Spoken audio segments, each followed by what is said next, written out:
반갑습니다. 오대영 라이브 오대영입니다. 국민 다수가 원하는 최상병 특검 법안이 21대 국회에서 폐기됐습니다. 대통령이 거부해 국회가 재표결까지 했지만 부결로 끝났습니다. 국민의힘의 이탈표는 거의 없었던 걸로 파악이 됩니다. 후폭풍이 거셀 것으로 보입니다. 곧 열릴 22대 국회에서 강대강 대치 국면이 예상됩니다. 자세히 짚어보겠습니다.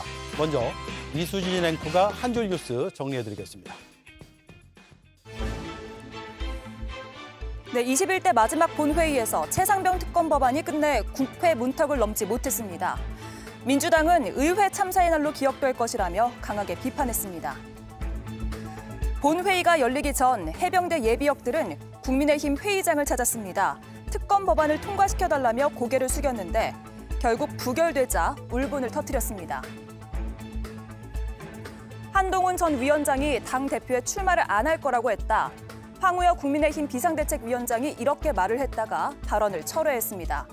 한동훈 위원장과 다른 인사를 헷갈렸다는 겁니다.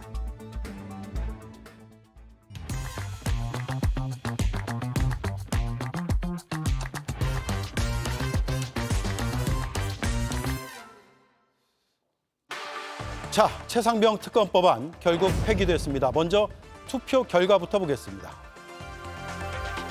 투표 결과를 말씀드리겠습니다. 총 투표수 294표 중 가 179표, 부 111표, 무효 4표로서 부결되었음을 선포합니다. 민주당은 특검을 절대 포기하지 않겠다고 했습니다. 참으로 이해되지 않고 안타깝습니다. 대통령도 여당도 국민을 존중하지 않는 그런 정신으로 어떻게 이 나라 국정을 이끌어가겠습니까? 네, 특검의 열차는 멈췄지만 여야 충돌의 열차는 출발했습니다. 하나하나 분석을 해보겠습니다. 오늘도 4명의 해설위원들이 나와주셨습니다. 먼저 김유정 전 민주당 의원, 김재원 전 국민의힘 최고위원, 김형현 조국혁신당 법률특보, 김용남 개혁신당 정책위 의장입니다. 반갑습니다. 네, 안녕하세요. 네. 자, 일단 김재원 의원께 여쭤봐야겠습니다. 국민의힘에서 이탈표가 별로 안 나온 것 같거든요. 예상하셨습니까? 저희들은 사실 충분히 예상을 한 일입니다. 산술적으로 보면 그 소신대로 투표하겠다, 나는 찬성하겠다 이런 분이 5분이거든요. 예. 그럼 저는 그분들은 공개적으로 이미 찬성하겠다고 했기 때문에 저는 찬성했으리라고 봅니다. 그러면 반대하거나 기권한 분들, 이분들 숫자를 전체적으로 보면 최소 그 6표 정도 이상이 야권에서 이탈표가 나온 것이 보이거든요. 야권에서요? 예. 그런 상황이기 때문에 제가 보기에는 공개적으로 자신이 그 찬성하겠다는 분들 외에는 전부 반대표를 던지지 않았나라고 생각을 합니다. 예. 김유정 의원 어떻게 생각하십니까? 우선은 예상보다 표차가 적어서 저는 이탈표가 많지 않아서 조금 굉장히 허탈하고 조금 안타까웠습니다. 그리고 결과를 놓고 봤을 때 이제 범여권 표가 115표였는데 그중에서 공개적으로 본인이 찬성하겠다고 한 사람이 5명이었거든요. 그리고 이제 무효표가 9표이기 때문에 그분들이 다 찬성을 찍었다고 가정했을 경우에는 이제 범여권에서 106명 이상이 최소한 106명이 반대표를 던졌다 이렇게 계산이 될 수 있는데 네. 적어도 이제 그 야권의 179명 중에서 민주당 155명은 흔들림이 없었다 이렇게 지금 당에서는 분석을 하고 있어서 민주당은 흔들림이 없었고 네, 다른 나머지 야권에서 이탈표가 나왔을 가능성이 있다. 그 가능성을 열어두고 있는 거죠. 적어도 민주당은 흔들림이 없었다라고 분석을 하고 있기 때문에 그래서 그렇게 분석을 하든 이렇든 저렇든 저희가 당초에는 5명 찬성표 던져줄 거라고 예상했던 안철수 의원 비롯한 5명 더해서 또 박주민 의원도 굉장히 열심히 또 그 국민의힘 의원들을 만나서 설득하고 했는데 예. 8명을 만났다 이렇게 얘기를 했기 때문에 그중에서 1명은 그 찬성해주기로 했다라는 또 얘기까지 들었다고 하니까 이제 그렇게 생각하면 사실 9명에서 10명까지는 우리가 조금 가져올 수 있지 않을까 생각을 했는데 예상보다는 이탈표가 굉장히 적어서 대통령의 그립감이 여전히 남아는 있구나 그렇게 판단하고 예. 있습니다. 자, 지금 야권이 180 표가 나올 것으로 예상을 했습니다. 물론 더불어민주당의 이수진 의원이 오늘 불참을 했죠. 그래서 179표가 나올 것으로 예상을 했는데 최소 야권에서 179표가 안 나왔을 가능성을 지금 두 분께서는 말씀을 하고 계시거든요. 물론 민주당에서는 단일 대우가 유지됐다라고 보시는 거고요. 다른 당은 어떻습니까? 조국혁신당도 결과를 좀 놀랍게 보셨죠? 예, 민주당에서 이탈표가 나왔는지 안 나왔는지는 그 누구도 알 수가 없는 것이고요. 적어도 확실한 것은 국민의힘에서 5분들 이하이거나 아니면 그분들 외에는 이탈표가 없었다는 것은 알 수 있을 것 같습니다. 예. 우선 그 점에 대해서는 대단히 유감스럽게 생각하고요. 최재형 의원 같은 경우에는 정부와 여당이 무언가 아직도 감추려고 특검을 거부한다는 정치적 부담에서 벗어나기 쉽지 않을 것이다. 이렇게 이야기했고, 안철수 의원 같은 경우에도 최상병 사건에서 진보와 보수를 넘어서 명예로운 보훈을 위해 국가가 반드시 해야 할 일이 지 책임을 명확히 밝히고 한정 의혹도 없도록 하는 점에 있다라고 했음에도 불구하고 이렇게 이탈표가 없었고요. 김용 의원은 이러한 경우 이렇게 부결이 되는 경우에 국민의힘은 방조범이 아니라 예. 공범이다라고 말을 했습니다. 예. 그 말이 생각이 납니다. 자, 김용남 의원님. 지금 국민의힘에서 5명이 찬성을 하겠다고 했거든요. 이분들이 기권 혹은 반대로 돌아섰을 가능성은 없을까요? 그거는 가능성이 없겠죠. 왜냐하면 공개적으로 찬성하겠다고 하고 정작 기표소 들어가서는 무효표나 반대표를 던질 이유가 없지 않습니까? 예. 그런 그 표를 행사하려면 차라리 찬성한다는 의사표시를 안 했겠죠. 그러니까 제가 보기엔 여당에서 생각보다 이탈표가 적었던 것도 맞습니다만 야당에서 제가 보기엔 아마 민주당에서 또 이른바 반란표가 꽤 있었던 것 같아요. 그러니까 그게 윤석열 대통령을 보호하기 위해서라든지 아니면 윤석열 정권이 잘 되길 원해서라기보다는 미묘한 당내의 그런 기류가 있는 것 같습니다. 혹시라도 대선 일정이 앞당겨지면 지금 민주당을 소위 일극 체제로 장악했다고 볼 수 있는 이재명 대표의 대선 가능성이 높아지는 거에 대해서는 나는 표를 행사하지 않겠다라는 심리가 일부 의원 중에는 분명히 있는 것 같아요. 새로운 분석이네요. 예, 그래서 그게 이른바 또 민주당 내에 이탈표가 분명히 있어 보입니다. 예, 김유정 의원님도 글쎄요. 반론을 하실 것 같은데요. 그거는 좀 너무 앞서 나가신 해석이 아닐까 이렇게 생각하고요. 특히 민심은 이미 이 특검법을 재의결했다고 저는 생각합니다. 왜냐하면 특검 찬성표가 훨씬 지지율이 높기 때문에 그런 것인데 지금 이 마당에 이 특검법을 두고 대선까지를 계산해서 이렇게 한다는 건 저는 조금 있을 수 없는 일이라고 생각하고요. 특히 이제 179석 오늘 9명 중에 무소속이 9명이 있는데 그중에 범야권 중에 그중에 한 6명이 이제 민주당 탈당한 분들이거든요. 그렇다고 해서 그분들을 꼭 집어서 얘기할 수도 없죠. 무기명이라는 특수성 때문에 정말 본인이 아니라고 한다면 누가 찬성을 했는지 반대했는지는 전혀 알 수 없잖아요. 그렇죠. 추정만 할 뿐이기 때문에 다만 이게 그 찬성표가 179를 넘지 못했다는 것이 굉장히 좀 안타까운 그런 정도의 상황인 것이고 어쩔 수 없이 이번에는 가결은 어려울 것이다. 그러나 이탈표가 몇 표가 나오느냐에 따라서 22대 국회에 가서 이걸 다시 재발의했을 때 우리가 가늠자로서 바라볼 수는 있겠다. 이 정도 이제 였는데 생각보다 이탈표가 너무 적어서 이제 그 자체로 좀 충격이긴 하고요. 더불어서 대통령이 낙천 의원들, 21대 의원들 만나서 우리는 원팀이다 얘기했고 예. 그다음에 수도권 TK 의원들, 당선자들 만나가지고 개별 10명 뭐 이렇게 소규모로 만나가지고 여러 가지 얘기를 하시지 않았습니까? 예산 편성권, 거부권, 협상의 지렛대로 삼아라. 내가 호위무사 되겠다. 이런 것들. 동시에 터져나온 공공기관장 90석이 비어있다. 이런 것들이 전반적으로 민심에 부응하는 것보다는 대통령을 지키기 위한 그리고 아직은 3년 남은 대통령의 임기를 바라보면서 정치적 포석을 깔고 국민의힘 의원들이 저는 표를 던졌다라고밖에 볼 수 없다고 생각합니다. 네. 근데 이제 그 대선 일정 또는 더 나가서 지금 민심 이런 말씀 많이 해주셨는데요. 어쨌든 지금 이 분란이 일어나거나 반란표가 있었던 것으로 추측되는 곳은 민주당 또는 그 범야권이거든요. 민주당에서 갈라져 나간 분들.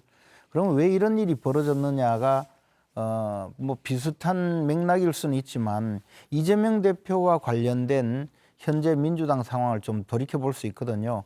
겉으로 보기에는 이재명 대표가 뭐 일극체제라고 하지만 1인 독재 정당이 되었죠. 1인자 정당이 되었고 지난 총선 때 저 친명횡재 비명행사 더 나가서 명심이 천심이다 뭐 이런 이야기까지 전부 있었지 않습니까? 예. 그런 상황에서 그런 지금 분위기를 좋지 않게 생각하는 사람, 더 나가서 불편하게 생각하는 사람, 또는 이재명 대표가 민주당에 계속 있는 한은 민주당의 미래가 없다라고 생각하는 분들도 꽤 계시거든요. 저도 이야기해 보면 그런 분들이 계시는데 이런 분들은 이번에 일사불란하게 이 최상병 특검법이 통과가 되고 그것으로 인해서 이재명 대표의 장악력이 커진다면 결국 이재명 천하가 계속될 것 아닌가. 그러니 이번 기회에 반대표를 던지기 위해서 무기명 비밀투표의 현장을 상당히 활용하지 않았을까. 라고 추정을 하시는 거죠? 추정이 아니라 현실적으로 지금 그렇게 돼 있죠. 예. 적어도 정상적인 그 투표로 따진다면 무효표는 나오면 안 되잖아요. 무효표는 뭐 국회의원들이 찬반 찍을 때도 어딘지도 모를 리도 없는 것이고. 무효표가 국민의힘에서 나왔을 가능성도 있잖아요. 그분들은 어쨌든 제가 보기에 찬성한다고 말씀하시고 무효를 할 리는 없다고 봐요. 그리고 국민의힘에서는 반대를 하는 것이기 때문에 만약 국민의힘에서 무효표를 던졌다면 아예 민주당 의원님들이 반대표를 찍은 거니까 뭐 그거는 뭐 그것과 비슷한데요. 네. 어쨌든 지금 상황에서 분란이 일어나고 반발이 일어나고 또 더 나가서 어떤 당내의 그 조그만한 그 분열의 단초가 보여진 것은 민주당이 아닐까. 그리고 앞으로 그런 분위기는 오히려 점점 커질 수도 있다 이런 생각입니다. 예. 우리가 그 투표 결과 예측하기가 제일 어려운 선거가 원내 선거라고들 얘기하잖아요. 특히 원내에서 이루어지는 투표 행위 중에 오늘과 같이 무기명 투표로 이루어지는 경우, 뭐 얼마 전에 민주당 내에서 의장 후보 선출도 있었습니다만 항상 보면 의외의 결과가 많이 나온단 말이죠. 그거는 바로 한 사람 한 사람 투표를 하는 사람들이 현역 국회의원, 그러니까 정치권의 중앙에 있으면서 이미 몸으로 정치를 많이 경험해 본, 뭐 좀 속된 표현으로 가장 최악의 유권자라고 표현을 합니다만 계산이 상당히 복잡합니다. 그래서 제가 보기엔 야당에서 특히 민주당 내에서 이탈표가 적어도 5표 이상은 그 넘는 이탈표가 있었다고 분석하는 게 맞지 않을까 싶어요. 그렇군요. 자, 근데 제가 좀 화제를 전환하려다가 민주당 측의 반론을 좀 듣고 나서 넘어가야 될 것 같아요. 적어도 저는 한 190표 정도는 나오지 않을까 생각했어요. 예. 찬성표가. 그 기대에는 훨씬 못 미쳤기 때문에 굉장히 실망을 많이 했고 너무 죄송한 마음이 들었는데 적어도 저는 이제 민주당의 이탈표가 뭐 나왔을지 안 나왔을지 알 수는 없어요. 그리고 저는 5명의 찬성표 던지겠다고 했던 국민의힘 의원들도 정말 그건 저는 확인할 수 없는 문제라고 생각합니다. 그분들 중에서 무효표 4표 중에 포함됐을 수도 있다고 저는 생각하거든요. 왜냐하면 그만큼 국민의힘에서 대통령도 뭐 노력을 했지만 전방위적으로 특히 윤지혁 전 원내대표가 굉장히 열심히 설득하고 노력을 했다라는 게 지금 알려진 정설 아닙니까? 예. 그래서 그런 것들을 포함하면 5명 중에서 무효표로 갈 수도 있었겠다라고 생각을 합니다. 그러나 이탈표가 어디서 더 나왔고 민주당에서 예상치 못하게 혹은 범야권에서 나왔다 손 치더라도 결과를 놓고 봤을 때 국민의힘이 이렇게 단일 대우를 형성해서 민심에 완전히 정반대로 가는 것이 장기적으로 국민의힘에게 좋은 일입니까? 이게 대통령에게 좋은 일입니까? 저는 그렇게 바라봐야 된다고 생각하거든요. 이 문제를. 그래서 22대에 가서는 저희가 뭐 1호 법안이든 최우선적으로 이 부분은 다시 발의해서 노력을 할 텐데 그렇게 했을 때는 지금 21대 구성원하고 22대는 굉장히 많이 다르거든요. 민주당 같은 경우에도. 그래서 이거는 뭐 국민의힘이 지금은 뭐 박수 칠지 모르겠지만 지켜냈다고 대통령을. 이거는 또 다른 더 큰 문제가 야기되는 것이고 22대에서는 저는 이 문제는 반드시 해결될 수 있다라고 생각합니다. 예. 자, 국민의힘이 본회의 표결 전에 긴급 의원총회를 열었습니다. 표단속에 총력을 기울였는데요. 국민의힘 지도부 내에서 탄핵이라는 용어까지 나왔습니다. 어떤 맥락에서 나온 얘기인지 잠시 들어보겠습니다. 이 법이 가결되는 순간 민주당은 대통령 제2요건 행사의 정당성을 문제 삼으며 탄핵 열차에 시도를 걸려는 의도가 분명합니다. 자, 김재현 의원님, 저런 탄핵까지 언급하면서 이거 반드시 막아야 된다라는 당 지도부의 호소가 통했다고 보십니까?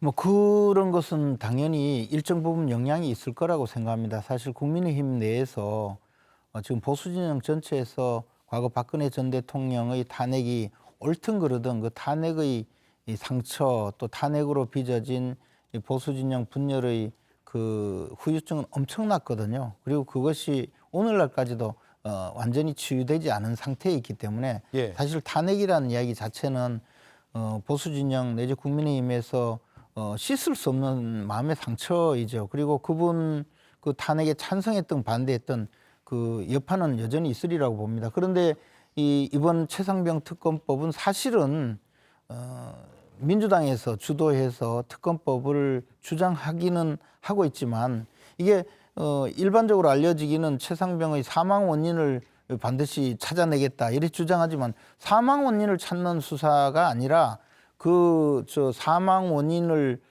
제기한 그 책임자가 누구냐까지를 수사하는 과정에서 과연 대통령이 개입했느냐 아니냐 이것을 목표로 두는 거 아닙니까? 그래서 사실 이것은 특검법을 통해서 그 최상병의 사망 원인을 찾으려는 것이 아니고 그 자체가 윤석열 대통령을 탄핵으로 넘기기 위한 그런 전제 조건으로 시작하고 있는 것이거든요. 네. 그렇기 때문에 이 최상병 특검법이 목표하는 바에 대해서 명확하게 알려줘야 되는데 사실 그 찬성하겠다고 나선 분들도 이야기 잘 들어보면 뭔가 이 초점을 잘못 알고 있다 이런 느낌을 갖고 있거든요. 그러다 보니까 원내대표가 저런 이야기를 했을 거고 그런 의미에서 보면 사실 민주당 입장에서는 뭐 탄핵에 전부 동참하자 해도 아무런 그런 심적 부담이 없는데 오로지 이재명 대표에 대한 거부감 이런 것이 아마 오히려 반대하는 그런 동력이 되지 않았나. 뭐 심지어 이수진 의원 같은 경우에는 아예 공개적으로 참석도 안 해버렸잖아요. 그랬죠. 그런 것을 보면 이것이 정략적인 의도에서 출발한 법률이고 이것을 가지고 젊은 병사의 죽음에 대해서 죽음을 애도하면서 그 원인을 찾아내고자 하는 그런 법이 아니다. 이것을 아마 원내대표 입장에서도 의원들에게 상세하게 좀 알리고 싶지 않았을까 그런 생각이 듭니다. 자, 이게 무기명 투표였잖아요. 근데 제가 궁금한 건 무기명 투표 많이 해보셨을 테니까 본회의장에서 이거 해도 당에서 이렇게 계산을 해가지고 누가 찬성 찍었겠거나 아니면 기권을 찍었다 이렇게 추정해 볼 수 있습니까? 그건 사실상 불가능하죠. 물론 짐작은 할 수 있겠죠. 예. 누구누구가 뭐 당론과 반대되는 투표를 하지 않았을까. 이번 같은 경우에 안철수 의원을 비롯한 5명은 공개적으로 찬성표를 던지겠다고 했으니 그분들은 찬성표를 찍었겠죠. 하지만 다른 사람들은 뭐 개인적으로 평소 경험에 의해서 저 사람이 아마도 당론과는 반대되는 투표하지 않았을까 짐작은 할 수 있습니다만 그걸 뭐 색출하겠다고 나설 수도 없는 거고. 과거에 색출했던 적 없어요? 시도는 한 적 있습니다만 그러다 말았죠. 뭐 그걸 어떻게 확인하겠어요? 본인이 스스로 얘기하기 전까지. 왜냐하면 국민의힘에서 오늘 오전까지만 해도 5명 외에 더 있을 수도 있다. 최대 한 8명 혹은 9명까지 나올 수 있다라는 그런 이야기도 좀 있었기 때문에 물론 지금의 야당에서 주장한 내용이죠. 그래서 이런 당론을 너무 의식해서 혹시라도 이런 내가 어떤 표심으로 선택을 했느냐가 혹시라도 당에서 알 수 있지 않을까라는 그런 뭐 당론에 반대되는 두려움이 있지 않았을까라는 추정도 해볼 수 있거든요. 그거를 알 수 있다면 무기명 투표 내지는 비밀 투표 원칙에 위배되는 거죠. 알겠습니다. 예. 정말 그 의원들 중에는 자신이 약간의 의심을 받는다거나 또는 요주의 인물로 주목을 받는 경우가 있을 수 있지 않습니까? 예. 제가 이제 원내 수석 부대표를 할 때 그 표대결을 하면 표단속을 직접 해봤거든요. 그렇게 되면 당시에는 새누리당으로서 국회 과반수를 여당이 점하고 있었기 때문에 여당 의원들만 전원 투표를 해도 통과가 되거든요. 야당이 전체 반대하더라도. 예. 그래서 여당 의원을 총동원하고 국무위원들까지 총동원하는 이런 상황이 되면 사실 의원들이 좀 반대 의사를 갖고 있다가도 찬성표를 던지게 되고 네. 결과를 보면 거의 이탈표가 없습니다. 그런데 한두 명이 이탈표가 나오면요. 의원님들 중에는 자신이 여주의 인물이라고 하는 그 오해를 받지 않기 위해서 투표를 찍은 투표용지를 촬영해서 갖고 와서 보여주는 경우까지 있었어요. 그만큼 실질적으로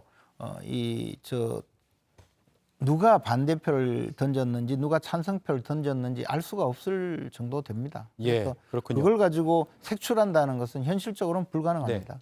김영현 의원님, 이제 앞으로 전망을 좀 해볼 텐데요. 조국 혁신당에서는 탄핵 얘기가 많이 나오고 있습니다. 네. 지금 탄핵 열차를 출발시켰다라고 봐도 됩니까? 저는 그렇게 봐도 되지 않을까 싶습니다.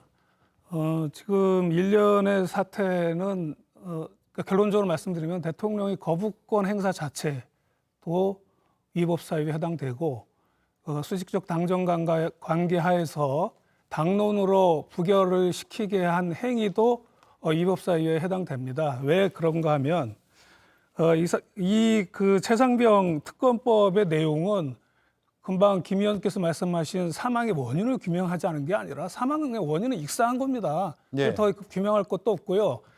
이 사망에 누가 책임이 있느냐, 그리고 이 책임자를 규명하는데 누가 방해를 했느냐, 이것을 밝혀보자는 게 특검법의 내용입니다.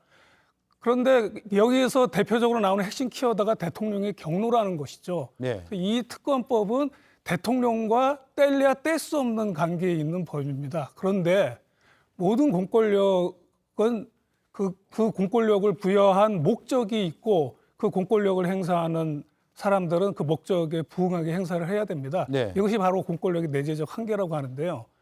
이 부분에 대해서는 헌법재판소에서 명확하게 결정문에서 이야기를 했습니다. 뭐라고 얘기를 하냐면 자신이 속한 계급, 자신과 친분이 있는 세력의 특수한 이익 등으로부터 독립하여 국민 전체를 위하여 공정하고 균형 있게 업무를 수행할 의무가 있다.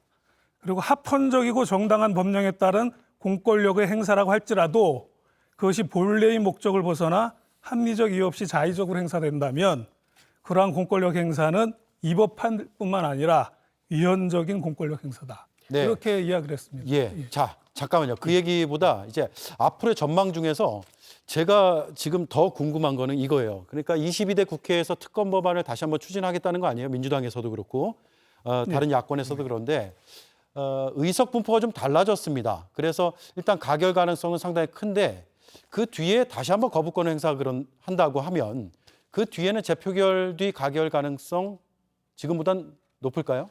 높다고 생각합니다. 저는 높다고 생각하고요. 그리고 지금 이제 애초에 오늘 찬성표 5명 중에서 안철수 의원만 22대로 또 이어집니다. 그런데 지금 국민의힘 당선자 중에서도 이를테면 도봉의 김재섭 당선자도 찬성하겠다고 얘기한 바가 있고요. 아마 추가적으로 더 있을 거라고 저는 생각합니다. 그런데 이제 지금 21대보다는 훨씬 더 저는 그 재의결 시에도 가능성이 높다고 생각하는데요. 그에 앞서서 아까 사망 사건 자체보다는 정치적 정략적인 법이다라는 말씀 김지원 의원님도 하셨는데 예. 이 특검법 내용을 들여다보면요. 이게 정치적 정략적이 아니고 두 가지로 크게 나눠집니다. 하나는 사망 사건 자체에 대한 수사.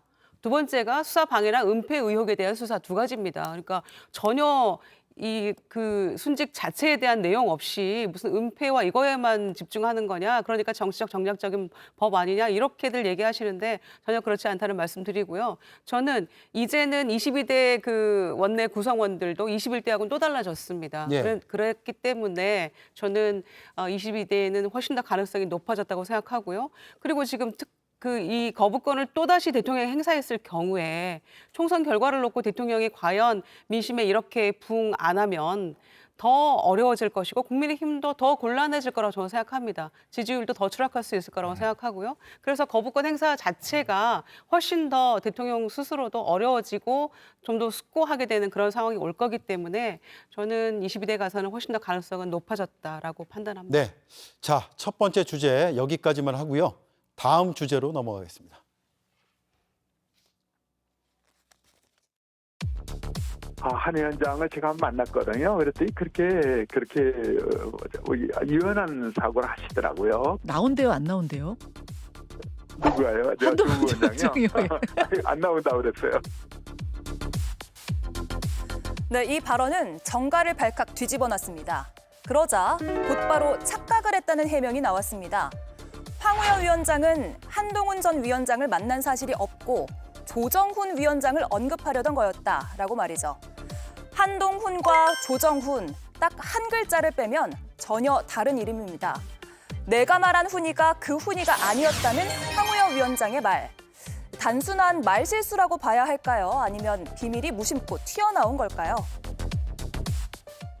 네, 두 번째 이슈 그 훈이 아니고라고 저희가 제목을 달아봤는데 황우여 국민의힘 비상대책위원장의 말실수일까 아닐까 이게 지금 관심입니다. 자, 한동훈 전 위원장을 한번 만났다. 전당대회에 안 나온다고 했다. 오늘 아침 라디오 인터뷰에서 이렇게 얘기했어요. 오해받는 것 같았다고 했다. 자기는 그런 뜻 없다고 얘기했다. 진행자가 재차 물으니까 이렇게까지 얘기를 했습니다. 자, 김재현 위원님, 황우여 위원장 잘 아시잖아요. 네. 말실수일까요, 아닐까요? 황우여 위원장님, 저도 좀 궁금해서 방송 출연하기 전에 장시간 통화는 좀 했습니다. 아, 통화하셨습니까? 네, 근데 이제 우리 황우여 위원장님이 그 알려진 대로 어당팔이라고 하잖아요. 어수룩해 보이지만 당수팔단이라고. 예. 어수룩한 분이 어수룩하게 보여도 당수팔단인 분이 실수를 그냥 아무렇게나 하지는 않거든요. 그래서 제가 여러 가지를 물어봤는데 뭐 결론은 저한테도 어수룩하게 대답하시더라고요. 근데 또렷하게 실수도 아니다 이렇게 얘기는 안 하신 건가요? 뭐 실수라고 하시죠, 당연히. 근데 예. 이제 제가 오랫동안 배운 분이 실수를 하더라도 뭔가 밑자락이 있을 것 같아서 쭉 제 나름대로 생각을 해보는데요. 우리 그 황우여 비대위원장은 어쨌든 한동훈 위원장이 전당대회에 출마하는 것이 좀 적절하지 않다는 생각은 갖고 있다고 알려져 있지 않습니까, 예. 여러분? 그래서 아마 이번 기회에 스스로 그런 밑자락을 깐 것 아닌가. 네. 저 뭐 개인적으로 그렇게 생각이 본심이 들었습니다. 튀어나왔을 수도 있겠네요. 그리고요, 사실 한동훈 위원장이 아니라 조정훈 위원장이라고 그 말하려고 했는데 한동훈 위원장, 한 위원장이라고 나왔다면 이게 한동훈이 아니고 한정훈이었으면 가능해요, 한 위원장이. 예. 근데 훈이 같다고 해서 착각했다는 건 좀 우리 황우여 위원장의 평소 그 여러 가지 그 보여준 모습에 비해서 저는 이해가 되지 않았거든요. 그래서 만난 적이 있는지 그 부분에 대해서도 좀 애매하게 보여주시는 것 같아요. 그래서 저는 제가 보기에는 아마 비대위원장으로서 당의 지금 분란의 여지를 좀 차단하고자 하는 나름대로 당수팔단의 모습을 보인 건 아닌가 그 생각을 했습니다. 자, 당수팔단에 정말 고단수의 뭔가의 메시지인가 아닌가 좀 더 살펴보겠습니다. 그래서 그 뒤에 국민의힘에서 이렇게 해명을 바로 했습니다. 만난 사실이 없다.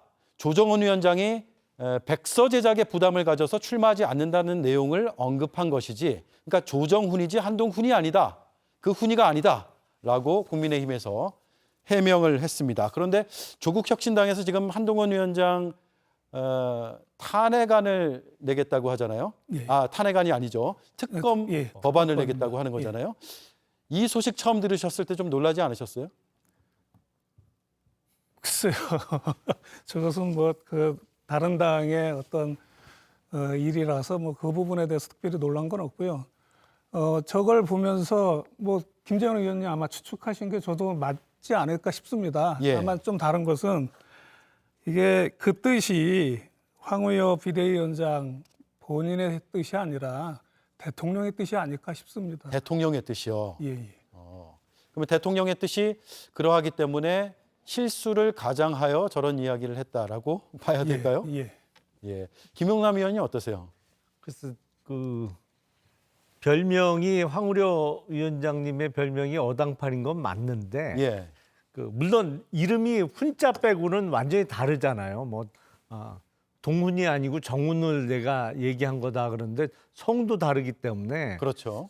좀처럼 그런 실수를 하기는 쉽지 않아 보입니다만 라디오 인터뷰 내용을 보면 조정훈 의원을 언급하려고 했던 거는 맞는 것 같아요. 맥락상으로 보면. 예, 맥락상으로 보면 뭐 사과를 유연한 사과를 했다는 부분하고 또 모든 조사를 마친 뒤에 전당대회 뒤에 했으면 하는 바람이 있더라. 이거는 이제 총선 백서 관련한 내용으로 들리거든요. 그러니까 지금 조정훈 의원이 총선 백서와 관련한 책임을 맡고 있잖아요. 그래서 이거는 단순한 정말 실수를 하신 거 아닌가라는 생각은 듭니다. 네.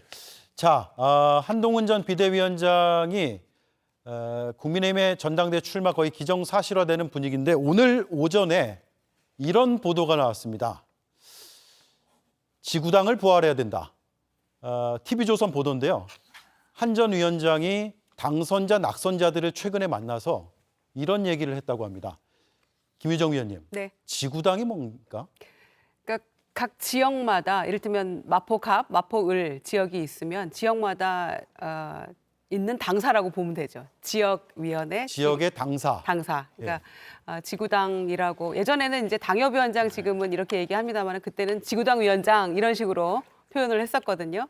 그래서 이게 이제 쭉 유지가 되다가 2002년 그 한나라당 차떼기 뭐 이런 사건들 때문에 오세훈법이라고 불리우는 뭐 정당법, 뭐 선거자금법, 뭐 이런 정치자금법 이런 거 그 개정이 되면서 지구당이 다 이제 없어졌거든요. 그래서 근데 공교롭게도 이재명 대표도 최근에 이 지구당 부활에 대해서 그 필요하다 예. 얘기를 한 바가 있고 또 한동훈 위원장도 지금 지구당 부활 얘기를 했는데 지금 현재로서는 뭐 당협위원회가 뭐 사무실을 가질 수도 없고 이를테면 원외위원장들이 뭐 후원금을 거둘 수도 없고 선거 때만 이제 가능한 그런 얘기여서 실질적으로 현역 의원들은 이를테면 국회의원 땡땡땡 사무소를 낼 수 있습니다마는 원외나 신진 인사들은 뭐 그런 사무실을 가질 수 있는 어떤 법적인 근거가 없기 때문에 예. 사실은 굉장히 신인들에게 불리한 구조거든요. 그러니까 그런 것들을 시대 흐름에 맞춰서 조금 변화시켜 보자. 과거의 지구당을 좀 부활시켜서 원외위원장들도 뭐 이를테면은 후원금도 좀 거둘 수 있고 사무실을 유지하면서 정치 활동을 할 수 있게 하자라는 그런 취지거든요. 예. 그런데 이제 문제는 그 차떼기 사건에서 비롯됐습니다마는 이게 돈이 좀 많이 들어가잖아요. 지구당 유지 그 사무실 유지비도 들어가는 거고 이를테면 유급 사무원도 있어야 되고 그래서 이제 회계 투명성이나 이런 부분들을 한동훈 위원장도 얘기를 했던데 이제 돈 문제, 금전 문제가 생기기 때문에 그런 것들을 이제 후원금 걷어서 세월이 변했으니까 시대 변화에 발맞춰서 중앙선관위에서도 이게 좀 필요하다 얘기한 바도 있고요. 그래서 그런 것들은 회계 투명성이나 조금 또 당원들의 어떤 요구 이런 거하고 조금 잘 그 버무려서 정개특위에서 논의를 한다면 여야가 합의만 이루면 가능한 일이거든요. 예. 근데 공교롭게 비슷한 시점에 지금 민주당에서도 얘기가 나왔고 한동훈 위원장도 전대 출마가 거의 기정사실화 돼가고 있는 이 시점에 나왔기 때문에 여야의 좀 합의가 필요한 자, 거고 그러면요. 합의하면 가능한 일이죠. 예. 그러면 지구당은 그 지역에서 정치하고자 하는 사람들에게는 꼭 좀 됐으면 좋겠다라는 희망사항인가요? 그게 특히 원외에 있는 사람, 그러니까 현역 국회의원이 아니고 예. 국민의힘 같은 경우에는 당협위원장이라고 부르고요. 민주당 같은 경우에는 지역위원장이라고 부릅니다만 이제 현역 국회의원이 아닌 뭐 총선에 출마했던 아니면 앞으로 출마 출마하고자 예정적으로. 하는 사람들은 지구당이 부활되면 사실은 후원금 그리고 당의 공식적인 지원도 받을 수 있거든요. 그러니까 한동훈 전 위원장이 지구당 부활을 언급했다는 것은 이번에 낙선하면서 국민의힘의 당협위원장으로 활동할 사람들의 마음을 사기 위한 네. 내용 언급 아니었냐 이렇게 보여요. 네. 근데 이제 그 지구당 부활에 대해서 한두 번 이야기가 있었던 것이 아니고요. 늘 전당대회 전이라든가 또는 이제 원외 위원장들, 그러니까 당협위원장들을 만나면 이런 이야기를 하거나 또 특히 이제 민주당이나 과거 정의당 쪽에서 이런 요구를 한 적이 있는데요. 이렇게 됐을 때 과거 그 제가 처음 초선 의원 시절에 이 지구당이 없어질 당시의 그 상황을 되돌이켜 보면 이른바 돈 먹는 하마라는 이름으로 지구당이 엄청나게 그 비용 부담이 많고, 그것이 사실은 말로는 후원금을 걷는다 하지만 많은 민폐를 끼치게 되고 결국은 부정원상이다 해서 없어진 것이고요. 예. 전 세계에서 민주국가에서 이런 지구당을 운영하는 나라가 그렇게 많지 않습니다. 대부분 원내 정당으로 운영을 하는 것이고, 그에 대해서 예를 들어 국고보조가 있는 경우도 있지만 이렇게 낙선한 정당의 조직이 만들어져서 또 후원금을 거두고 그걸 통해서 정치 활동을 한다고 해서 새로운 조직을 만들고 하는 것에 대해서 좋은 의미도 있지만 결국은 또 좋지 않은 의미도 있기 때문에 그동안 그 많이 지속되어 오던 그 지구당 제도를 없앤 것이거든요. 네. 이것을 부활한다면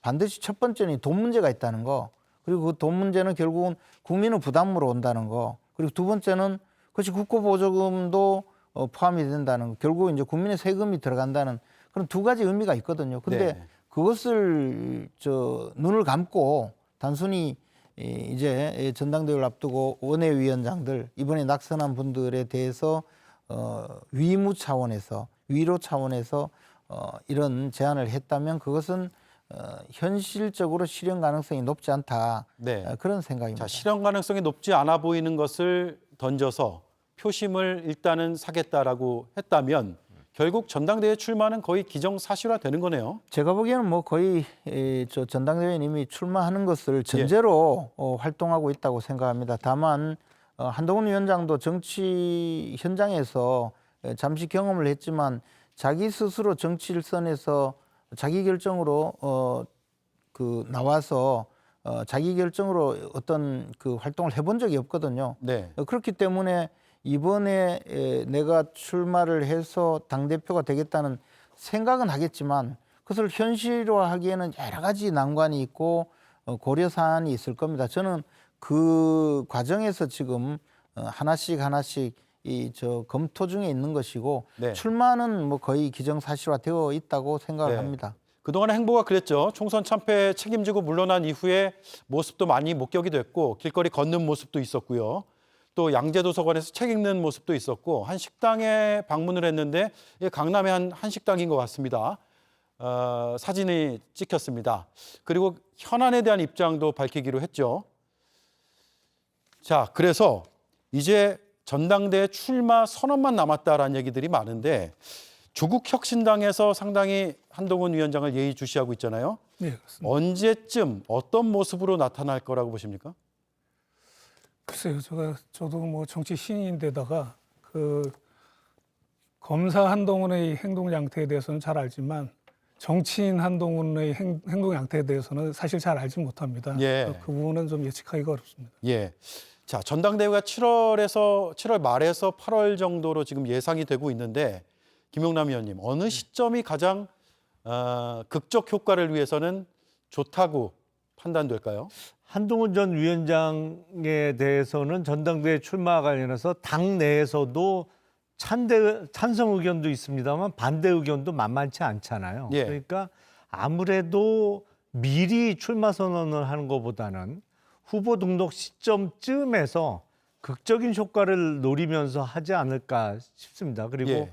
그때 당시에 출마의 명분을 삼을 만한 어떤 정치적인 큰 사건이라든지 이슈가 제기된다고 하면 더 좋겠죠. 네. 그런 시기를 좀 고르지 않을까 싶은데. 예. 지금 엄청 고민하고 있을 것 같은데요. 네. 근데 사실 그 집권한 지 대통령이 이제 취임하고 2년 된 정당이, 집권 여당이 비대위 체제로 총선을 치르는 것도 굉장히 드문 경우였는데 예. 또 법무부 장관 하다가 곧바로 또 비대위원장으로 와서 이런 경우도 좀 드물죠. 그런데 어찌됐건 대통령 임기가 3년 남은 상황에서 다음 당대표가 되려고 마음을 먹었다면 대통령과 관계 설정을 어떻게 할 건가, 그 부분 저는 좀 고민해야 된다고 생각하고요. 네. 대통령 뭐 언제든 만날 수 있다고 했는데 한동훈 전 위원장의 생각은 어떠한지 그런 부분들이 조금 필요할 것 같고요.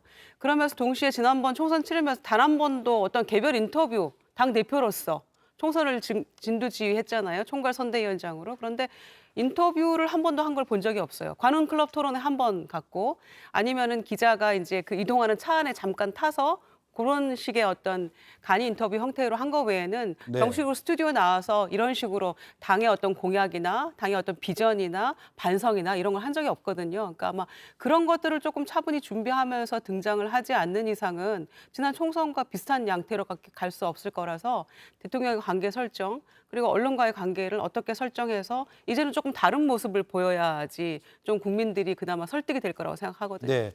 자, 그 한 전 위원장은 저희도 인터뷰 요청을 하려고 연락을 많이 하고 있는데 연락이 잘 안 됩니다. 그러니까 집권여당 대표가 인터뷰를 안 한다고 하면 어떻게 당을 꾸려갑니까? 여기 오대영 라이브에 나와서 출마 선언을 할 수도 있을 것 같습니다. 좋겠네요. 방송을 보고 계시면 나와 주시죠. 지금 어쨌든 아까 김 전 의원이 얘기하신 게 대통령은 한 전 위원장의 출마를 지금 원치 않는 분위기고, 그렇다면 그 대통령의 뜻을 거스르면서 당선될 수 있을까요? 국민의힘의 이 문화를 잘 아시잖아요. 근데 이제 대통령이 출마를 원치 않는다는 걸 뭐 물어봤습니까, 어디?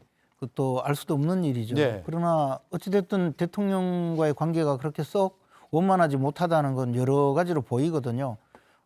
사무처 직원들하고는 식사를 하면서 대통령과 밥을 먹지 않겠다고 하는 것은 굉장히 이례적인 일이죠.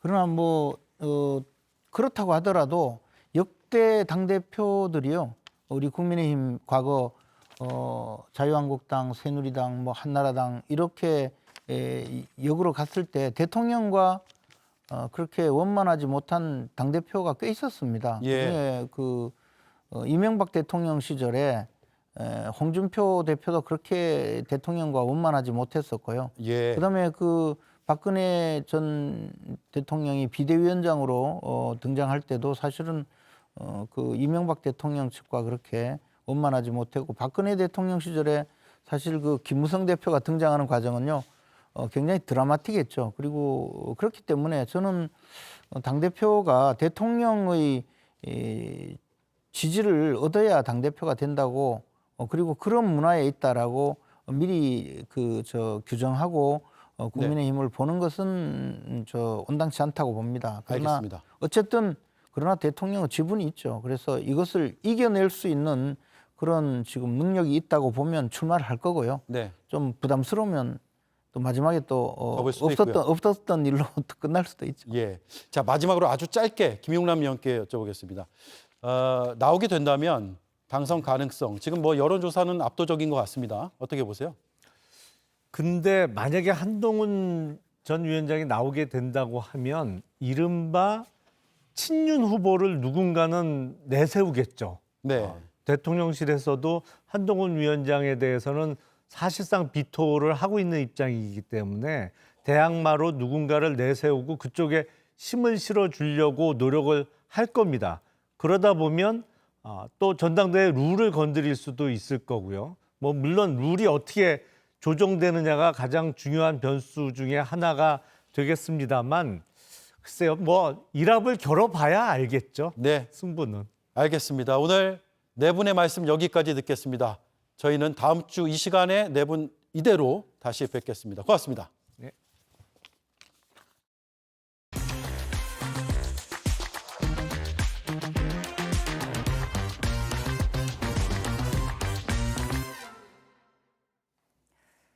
지금 이 시각 주목받고 있는 이슈 전해드립니다. 구태 정치, 맛이 같다. 양문석 민주당 당선자가 이런 말을 하자 우상호 의원도 반격에 나섰습니다. 선거 때 도와준 적도 있었는데 잘 아는 후배가 이렇게까지 말을 할 수 있냐라고 했습니다. 박진규 기자가 전해드립니다.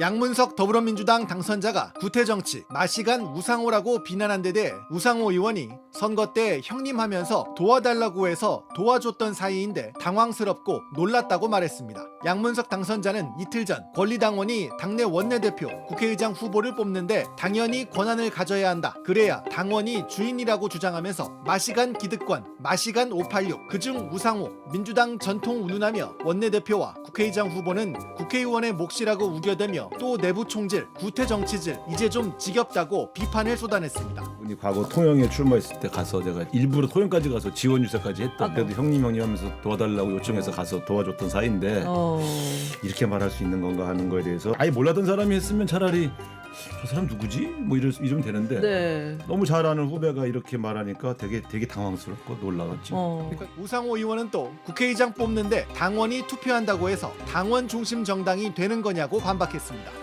2년에 한 번 있는 국회의장 선거에 당원 포션을 10% 주는 게 그게 당원 중심 정당 만들었다고 말할 수 있는 거냐?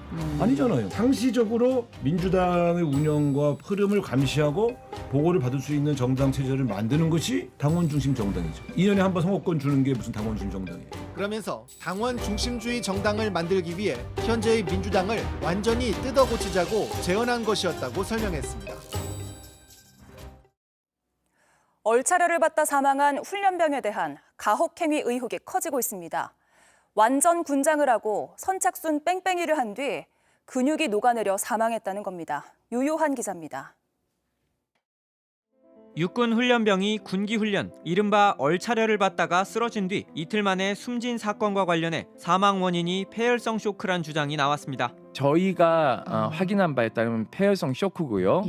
병원 도착했을 무렵에 열이 40.5도까지 올라갔습니다. 수분을 충분히 섭취하고 휴식을 취하면 다시 회복이 되는데 회복이 안 되고 폐혈증으로 넘어가서 임 소장은 군기 훈련 전 반드시 진행돼야 하는 건강 체크 과정이 없었고 완전군장뿐 아니라 선착순 뺑뺑이까지 돌렸다고 주장했습니다. 훈련병 6명 중 목적지까지 먼저 도달한 사람을 열외하면서 남은 훈련병들은 계속 몇 번씩 연병장을 돌았단 겁니다. 이어 국방부가 최상병 특검법 표결에 영향을 줄까봐 훈련병 사망 이유를 의도적으로 밝히지 않고 있다는 의혹까지 제기했습니다. 국민이 사망을 하면 통상적으로 그 원인을 밝혀주는 것이 국가의 존재 이유입니다. 이런 문제들이 지금 오늘 특검 재의결에 영향을 줄까봐 국방부가 전전긍긍하는 것 같아요.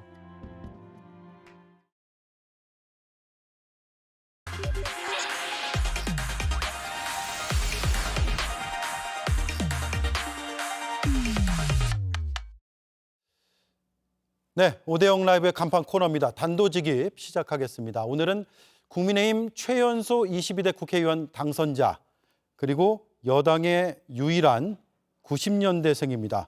김용태 국민의힘 경기 포천 가평 당선자가 나와 주셨습니다. 어서 오십시오. 네, 안녕하세요. 네, 늦었지만 당선 다시 한번 축하드립니다. 감사합니다. 축하를 드렸는데 무거운 질문을 드리면서 시작을 해야 될 것 같습니다. 오늘 마지막 본회의에서 최상병 특검 법안이 결국 부결이 됐습니다. 국민의힘에서는 찬성표가 공개된 그 발언 외에 다른 분들의 찬성표는 나오지 않은 것으로 보이는데 국민의힘에서는 소신보다는 당론이 더 중요한 문화입니까? 그렇지 않습니다. 저는 오늘 이 최상병 특검과 관련해가지고 마치 이것을 부결시키면 뭔가 진상규명을 은폐하려고 하는 듯한 그런 프레임을 야권이 몰고 가고 있는 것 같아서 굉장히 안타까운 생각이 있고요. 여당도 이 억울한 죽음에 대해서 진상규명 당연히 해야 되고 또 혹시 모를 수사 외압, 의혹이 있을 수 있다면 이거 당연히 밝혀내야죠. 다만 지금 상황에서는 특검이 선이고 공수처가 악이라는 그 프레임이 동조할 것이 아니라 공수처 수사에 힘을 실어줄 때가 아닌가. 최근에 또 공수처가 김계한 사령관이라든지 박정원 대령건과 관련해서 대질신문을 또 시도하려고 하고 있고요. 여기에 대한 수사의 어떤 진정성이라든지 수사가 속도를 내고 있어서 이걸 좀 지켜보자라는 의견들이 좀 많습니다. 네, 그러면 공수처 수사를 하고 나서 뭔가 개운치 않다면 그때 가서 특검을 하면 되는 거 아니냐 이런 주장이십니까? 그런 말씀 뭐 대통령께서도 하셨고 당내에 여당 내 많은 당선인들도 많이 하고 있고요.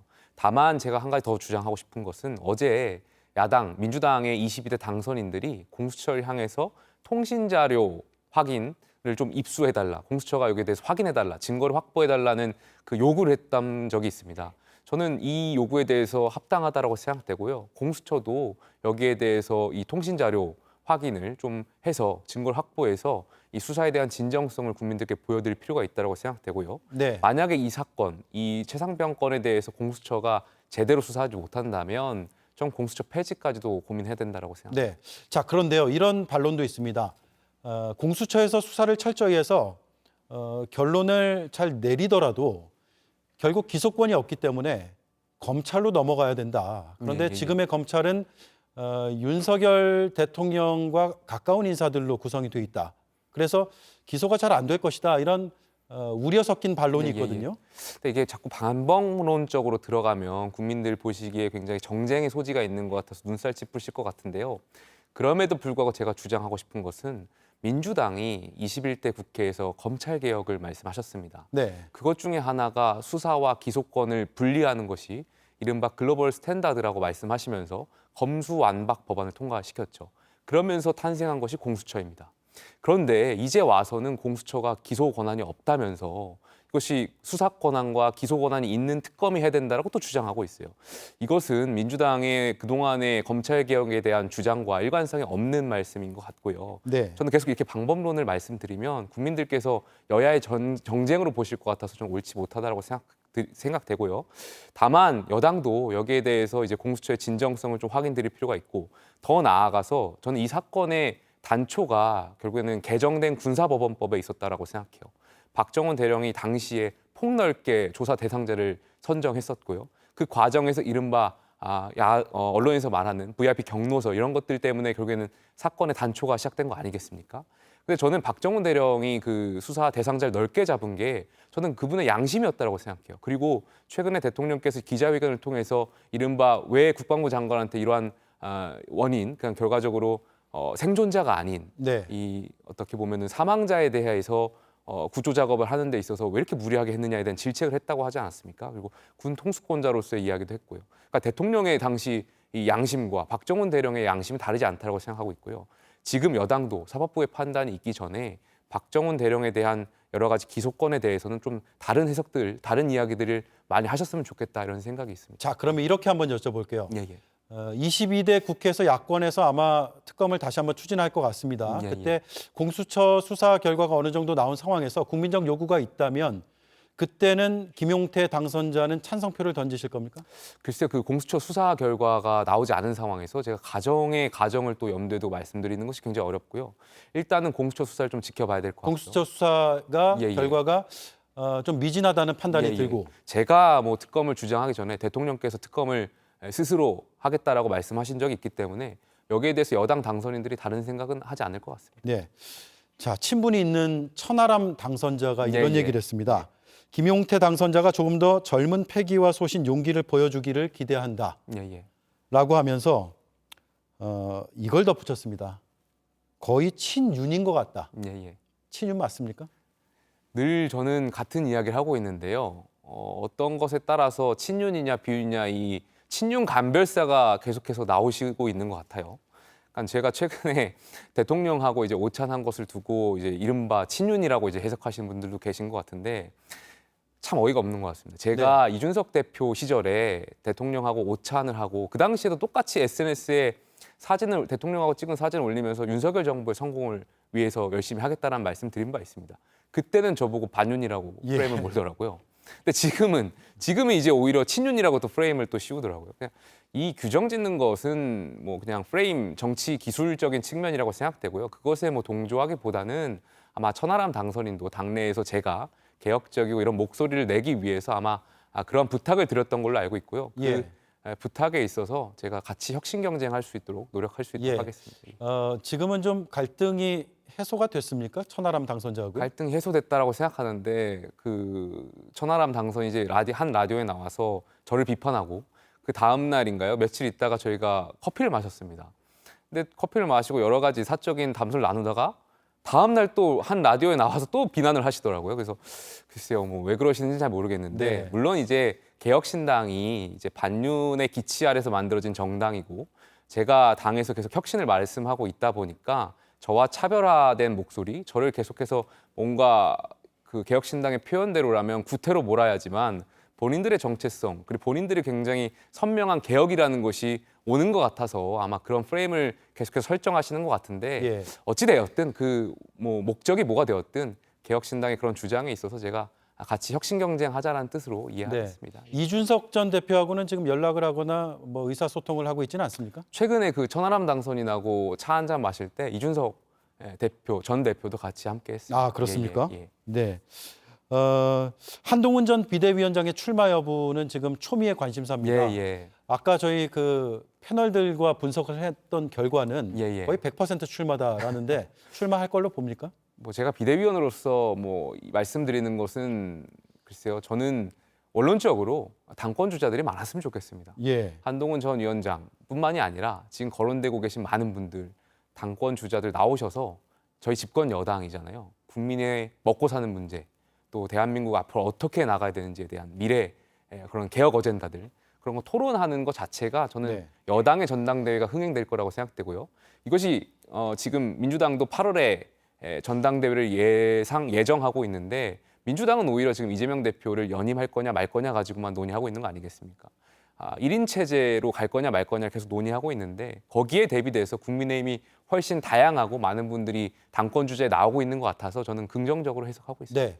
한 전 위원장과 직접 대화를 하거나 최근에 의중을 파악할 수 있는 이야기를 들은 적이 있으신가요?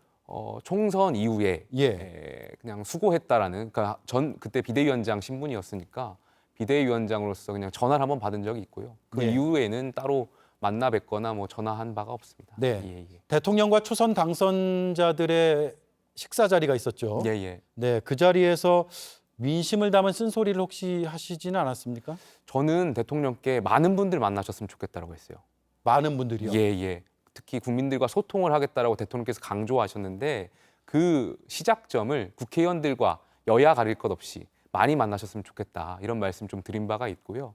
일각에서는 언론에서 오늘도 뭐 언론의 해석 아까 조금 전에 패널 분들 제가 듣다 보니까 대통령께서 초선 당선인들 그 만찬 자리에서 특검에 대해서 부결표 22대 때 해달라고 요청했을 것이다 이렇게 추측하시는 분들도 계시는 것 같은데 글쎄요 전혀 그런 말씀들은 없었고요. 다만 이런 말씀을 했던 것 같아요. 특검에 대해서 그러니까 뭐 특검뿐만이 아니라 앞으로 당에 대한 어떤 결정에 있어서 당선인들 각자의 소신대로 해달라. 예. 대통령이 어떤 정말 언론의 해석대로 초선 당선인들 앉혀놓고 뭔가 부결해달라 이런 거 요청할 것도 아니고 예, 그런 거부권을 좀 활용해달라라는 그 표현이 그 자리에서 나온 거 아닙니까? 그 말씀은 어떤 취지였냐면 이제 여소야대 상황이잖아요. 예. 네, 야당과 여당이 대화를 통해서 어떤 결과물을 내놓지 못했을 때 야당이 또 저희가 주장하는 그런 가치에 위배되는 것들을 힘으로 밀어붙였을 때 그때는 소수 여당으로서 저희가 어떻게 하냐 이런 네. 이야기를 하다가 그럴 때는 대통령으로서 헌법에 보장된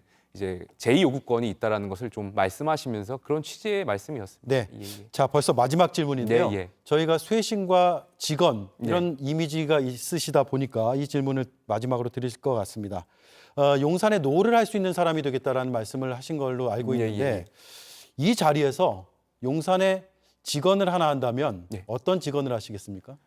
저는 만인은 법 앞에 평등하다라는 민주공화정의 가치, 저는 이것이 대한민국의 시대 정신이라고 생각되거든요. 예. 이것을 대통령께서 스스로 다시 그 믿음을 세워주셔야 된다라고 생각합니다. 법 앞에서 모두가 평등하다. 저는 과거의 대한민국이 민주화를 거쳤고요. 산업화를 거쳤고요. 이제는 민주공화정의 시대라고 생각합니다. 이 공화주의에 입각해서 대통령께 처음에 국민들께서 윤석열 정부를 뽑아줬을 때 그 공정하고 정의로울 거란 그 믿음, 사실 그 믿음이 많이 훼손돼서 이번 총선에서 저희가 참패했는데요. 그 믿음을 대통령께서 남은 3년 동안 다시 세워주셔야 된다. 이런 말씀 좀 드리고 싶습니다. 네, 예. 오늘 말씀 여기까지 듣겠습니다. 그리고 22대 국회 좋은 의정 활동을 기대하겠습니다. 고맙습니다. 감사합니다. 네, 지금까지 김용태 국민의힘 경기 포천 가평 당선자였습니다.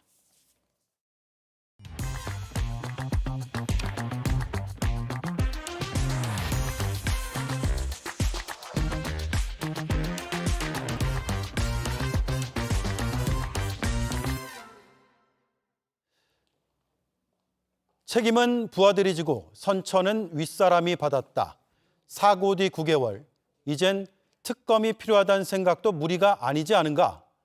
3주 전 최상병의 동료들이 대통령에게 보낸 편지입니다. 그리고 오늘 해병대 예비역들은 국민의힘 의원들 앞에서 마지막으로 읍소했습니다. 이 장면을 보면서 이 한마디가 떠올랐습니다. 정작 고개 숙여야 할 사람은 누구인가? 앵커 한마디였습니다. 비렉스, 안마의자, 페블. 98 degrees, I can feel the heat between you and I. 나? 안마 중, 페블에서. So tell me where you at, girl. 코에이, 비렉스. I said you dream and you desire.